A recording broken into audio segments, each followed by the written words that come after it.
Oke, kita lanjut lagi teman-teman. Ini seharusnya masih sama dengan tadi flowchartnya. Jadi bagi teman-teman yang mungkin masih belum menyelesaikan soal yang sebelum-sebelumnya, silahkan diselesaikan dulu aja. Di sini pertanyaannya, untuk X adalah bilangan bulat, berapa banyak pernyataan berikut yang bernilai benar, gitu kan ya. Jadi otomatis ini harus dicek semuanya ya. W lebih dari Z, W lebih dari X, Y lebih dari W itu ganjil. Nah ini teman-teman ya, ini lumayan sulit teman-teman ya. Yang pertama itu adalah X adalah bilangan bulat. Oke, jadi kita cuma punya clue ini. Kita cuma punya clue bahwa X itu adalah bilangan bulat. Oke. Nah, untuk setiap X bilangan bulat gitu ya. Ini coba tulis di sini. Ini mainannya logika banget teman-teman ya. X itu bilangan bulat. X bilangan bulat. Untuk setiap X bilangan bulat, ingat bahwa Z itu adalah kuadratnya dari si X. Oke? Z itu adalah kuadratnya dari si X. Berarti otomatis untuk setiap X bilangan bulat pasti Z itu lebih besar atau paling tidak sama dengan si X. Buktinya apa? Buktinya teman-teman bisa data. Gitu ya. Jadi ini kan dihapus saja yang bagian bilangan bulatnya. Ini adalah satu fakta yang harus teman-teman ketahui. Jadi X itu pasti kurang dari sama dengan Z. Alasannya apa? Ingat ya, X teman-teman bisa substitusi bilangan bulat sembarang. Z-nya itu pasti kuadratnya dari si X. Jadi otomatis si nilai Z itu pasti positif. Gitu ya. Jadi misalnya teman-teman mau ambil X-nya 3 gitu. X-nya minus 3. Z-nya apa? Z-nya 9. Karena minus 3 dikali minus 3. Minus 3 kuadrat. X-nya sama dengan minus 2. Berarti Z-nya sama dengan 4. X sama dengan min 1. Z-nya 1. X sama dengan 0.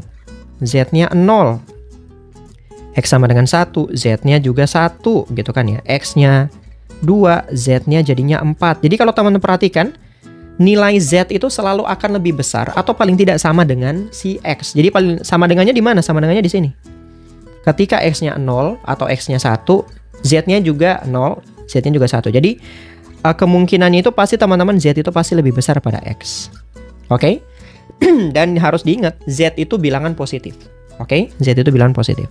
Oke, jadi kita udah tahu bahwa yang ini pasti benar, gitu ya. Fakta bahwa X kurang dari sama dengan Z itu udah pasti benar. Nah, sementara teman-teman, kita punya Y di sini.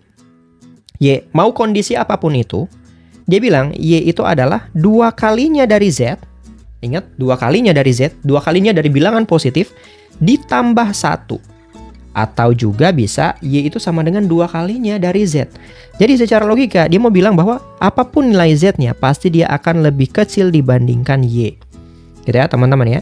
Lebih kecil dibandingkan Y. Atau sama dengan lah gitu misalnya. Tonton bisa pakai itu aja.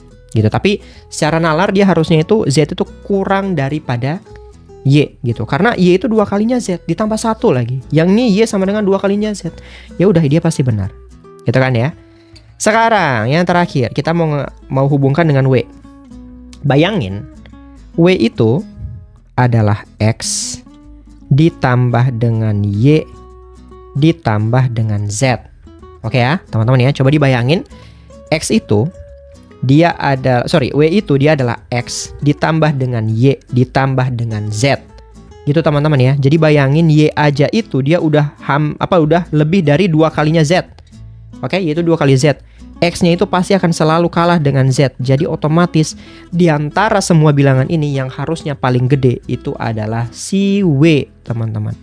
Gitu ya. Jadi pasti ini kurang dari sama dengan W. Jadi ini X itu pasti kecil dan akan selalu kalah dengan si Z.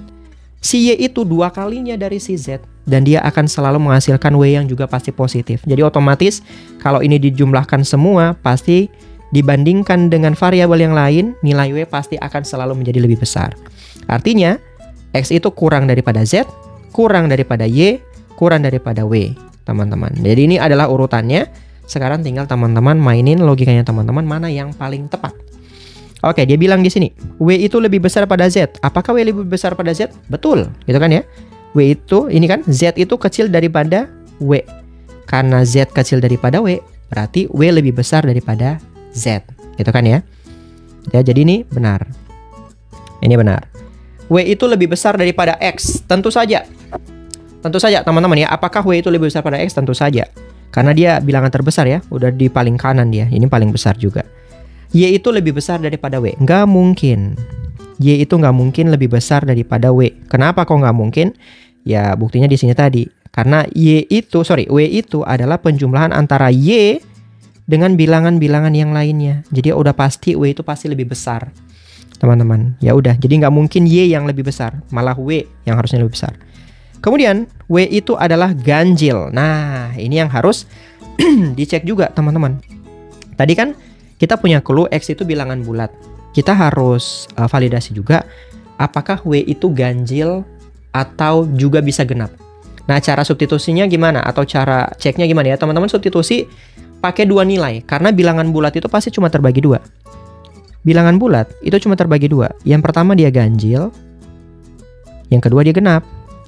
Gitu. Jadi teman-teman gak perlu susah-susah. Yang teman-teman substitusi yang bilangan paling gampang saja. Bilangan yang paling gampang saja untuk disubstitusi di sini. Yang penting dia ganjil atau dia itu genap. Misalnya, kan dia bakal substitusi 0 dulu ya. Kalau misal X-nya 0, kan ditulis sini. X sama dengan 0, berarti otomatis Z-nya juga 0. Apakah Z genap? Betul, 0 itu genap ya. 0 itu genap. Berarti Y sama dengan 2 kali 0 tambah 1. Berarti Y-nya sama dengan 1. Gitu ya. Berarti di sini W itu sama dengan X-nya 0 tambah Y-nya 1 tambah Z-nya juga 0. Berarti W sama dengan 1. Terbukti ganjil. Tapi ingat yang kita lakukan itu baru substitusi X sama dengan 0. Yang mana X-nya itu genap, teman-teman ya. X-nya itu genap. Jadi kita harus cover lagi. Kita harus coba lagi dengan satu kondisi. Kan ini pakai warna biru di sini. Kita coba X-nya sama dengan 1. Jadi ganjil. Kalau X sama dengan 1, Z itu adalah X kuadrat. Berarti Z pasti 1 juga, artinya ganjil. Apakah Z genap? Tidak. Karena tidak, berarti dia pakai jalur kanan. Y itu sama dengan 2 kali Z, berarti 2 kali 1. Y sama dengan 2. Oke? W itu adalah X-nya tadi 1, Z-nya juga tadi 1, Y-nya tadi 2. Y-nya 2, Z-nya 1 gitu ya, Z-nya 1. Ya udah, berarti W di sini 4. Apakah 4 itu ganjil? Jawabannya tidak, teman-teman. Artinya, apakah di sini itu pernyataan keempat itu benar? Jawabannya salah, karena dia nggak cuma ganjil aja, bisa juga dia tetap terjadi genap. Jadi ini salah. Jadi jawaban yang benar mana? Jawaban yang benar itu adalah ada 2 pernyataan yang benar, teman-teman. Oke? Gimana? Kalau ada pertanyaan lumayan pusing, ya nggak apa-apa. Nanti teman-teman diskusikan aja di kolom chat seperti biasanya. Oke, kalau gitu, cus teman-teman, kita coba lanjut soal yang selanjutnya.